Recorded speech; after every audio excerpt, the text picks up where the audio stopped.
নগাঁও জিলাৰ হুজবকুলতলাত বিশিষ্ট সংগীত শিল্পী বুলু বৰা স্মৃতি চাৰণ সভা স্মাৰক গ্ৰন্থ সৰা ফুলৰ সুবাস উন্মোচন।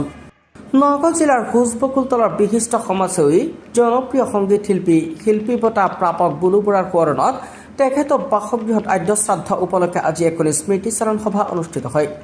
উন্মোচন কৰা হয় এখনি গ্ৰন্থ সৰা ফুলৰ সুবাস। স্মাৰক গ্ৰন্থখনৰ সম্পাদক আছিল যুৱ সাহিত্যিক লক্ষ্যজ্যোতি বৰা। বিশিষ্ট শিক্ষাবিদ সমাজকৰ্মী তথা ভকচুং কলেজৰ বিষয় শিক্ষক ৰেৱকান্ত হাজৰিকাই সভাপতিত্ব কৰা স্মৃতি চাৰণ সভাখনৰ উদ্দেশ্য ব্যাখ্যা কৰে কবি লক্ষ্যজ্যোতি বৰাই। গ্ৰন্থখন আনুষ্ঠানিকভাৱে উন্মোচন কৰে প্ৰবীণ অভিনেতা সমাজ সংগঠক তথা অসম চৰকাৰৰ প্ৰাক্তন কেবিনেট মন্ত্ৰী উমেশ চন্দ্ৰ দাসে।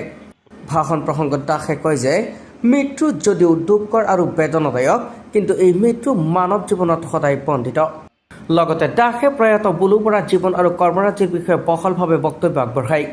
অনুষ্ঠানত বিশিষ্ট অতিথি হিচাপে উপস্থিত থাকি বক্তব্য ৰাখি শিক্ষাবিদ কামপুৰ মহাবিদ্যালয়ৰ অৱসৰপ্ৰাপ্ত অধ্যাপক পূৰ্ণানন্দ নাথে। ভাষণ প্ৰসংগত নাথে কয় যে মানৱ জীৱন বৰ অনুপম, জন্ম মৃত্যু শাশ্বত যদিও অকল্পনীয়। লগতে তেওঁ কয় যে শৈশৱৰ পৰা লগ পোৱা প্ৰতিভাসম্পন্ন শিল্পী বুলু বৰাৰ মৃত্যুৱে অঞ্চলটোত শূন্যতাৰ সৃষ্টি কৰিলে।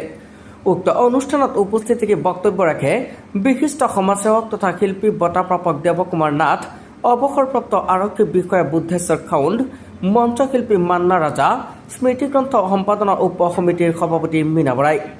উক্ত সভাত অঞ্জু দেৱী, হৰেন্দ্ৰ বৰা, ৰাণু প্ৰভা বৰা, কুসুম বৰা, ইলা বৰা, শৈবৰগাঁও প্ৰেছ ক্লাবৰ সাংগঠনিক সম্পাদক প্ৰাঞ্জল নাথ, প্ৰচাৰ সম্পাদক জিয়াবুৰ ৰহমান, পৰিয়ালবৰ্গৰ হৈ প্ৰফুল্ল শইকীয়া, ৰেণু বৰা, কান্তি বৰা, ধন্তী শইকীয়া, বনমালা বৰদলৈ, হিমাংকু লাচিত বৰা, প্ৰাঞ্জু বৰা, গীতাৰ্থ লাচিত বৰা, ডিম্পী মেধি, ধ্ৰুৱ কমল বৰা, শিল্পী বৰা, জয়াপ্ৰিয়া বৰা প্ৰমুখ্যে বহু গণ্যমান্য লোক।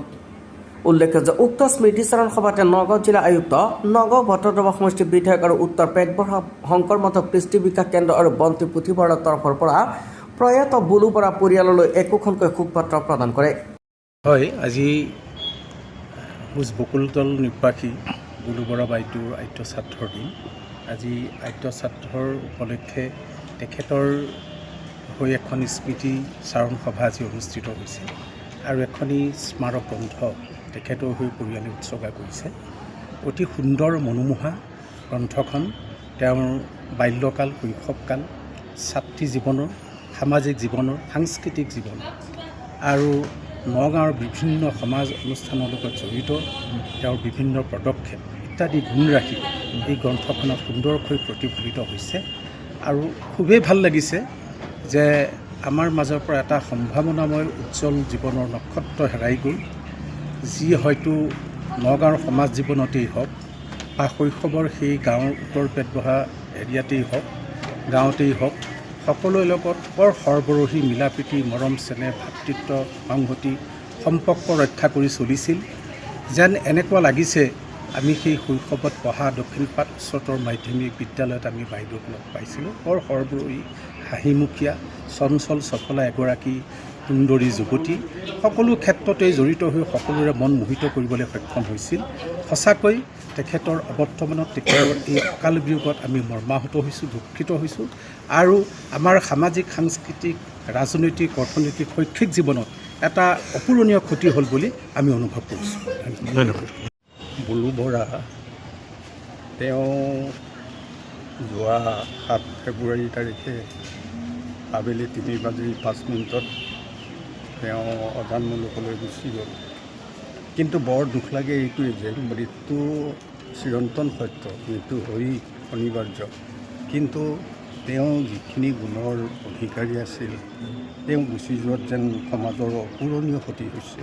তেওঁ এগৰাকী সংগীত শিল্পী আছিল, অভিনেত্ৰী আছিল, তেওঁ ধৰ্মত পৰাণ মহিলা আছিল, সামাজিক কৰ্মী আছিল, কিন্তু তেওঁ যিমানখিনি প্ৰচাৰ হ'ব লাগিছিল সিমানখিনি প্ৰচাৰ বিমুখ এটা অৱস্থাত গুচি গ'ল। তথাপি তেওঁ সংগীত শিল্পী হিচাপে শিল্পী বঁটা পাইছিল আৰু ৰাইজৰ ওচৰত তেওঁ অভিনয় কৰি, বিশেষকৈ কেলিগোপাল নাটৰ ৰাসৰ কৃষ্ণৰ যিটো অভিনয় সেইটো মন পৰশা আছিল, সেইটো ক'ব লাগিব, আমি সেইটো দেখিছোঁ। আৰু তেওঁ গীতৰ এটা মূৰ্ছনা, সুৰীয়া সুৰ তেওঁ আজি কি হৈছে, স্তব্ধ হৈ গ'ল। সকলোৰে মনত তেওঁ সুৰীয়া সুৰবিলাক বাজি থাকে। তেওঁ আছিল এগৰাকী বৰ গুৰুক সন্মান কৰা আৰু অমায়িক ধৰণৰ ছাত্ৰী আছিলে। গতিকে তেওঁ কোনো দিনেই গুৰুক তেওঁ অসন্মান কৰোৱা নাছিল। এই গুৰু শক্তিটোৰ কাৰণেই ক'ব লাগিব তেওঁ আমাৰ যিখন স্মৃতিগ্ৰন্থ ডিমৌ চৰ্দাৰ বল্লভভাই পেটেল বিদ্যালয়ৰ শতবৰ্ষ স্মৃতিগ্ৰন্থ, সেই ডিমৌজ্যোতিত তেওঁ এটা বৰ সুন্দৰ লিখিছিলে, প্ৰবন্ধ লিখিছিলে। সেইটো হৈছে যে গুৰু শিষ্য অতীত আৰু বৰ্তমান, সঁচাকৈ তত্ত্বগধুৰ তেওঁৰ লেখনি সেইটো।